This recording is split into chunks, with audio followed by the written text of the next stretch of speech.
Ons lees die oordenking vir 21 Mei uit Die Here is my herder met die vriendelike vergunning van Lizet Marie. Die opskrif vandag is oorvloed. Ons teksvers kom uit Psalm 65 vers 10 tot 12. U sorg vir die land en gee oorvloed. U maak dit baie vrugbaar.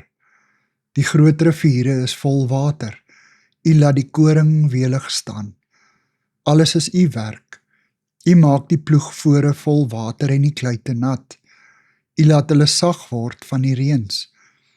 U laat alles welig groei. U kroon die jaar met u goeie gawes. Waar u ook gaan, is daar oorvloed.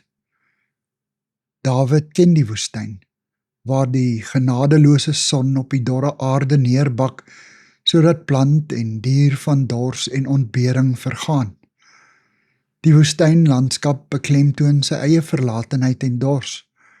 Dit word ook vir hom die simbool van geestelike uitputting en die dors na God se nabyheid en versorging.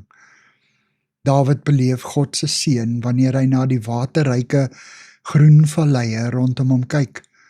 Die onherbergsaamheid van die woestyn is vergete.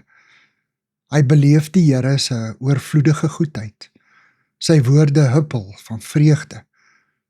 In Jesaja 35 vers 7 word die milde natuur ook parallel aan God se guns gestel. Die beskrywing is so helder dat die leser saam met die profeet opgewonde raak. Die verskroeide aarde sal 'n moeras word. Dorsland, waterryke wêreld. Waar daar nou net vir jakkalse lêplekke is, sal gras en riet en biesies groei. Wanneer 'n mens Psalm 65 lees, kom jy onder die indruk van hoe die Here die natuur as spieël vir ons eie lewe gebruik.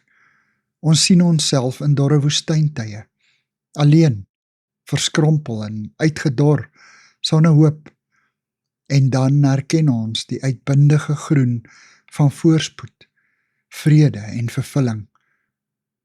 Here, dankie dat U daar is, in woestyntye, maar ook in goeie tye. Amen. Dankie vir die saamkuier. Ek deel Lizet se kontakbesonderhede in die inligtingsparagraaf van die kanaal.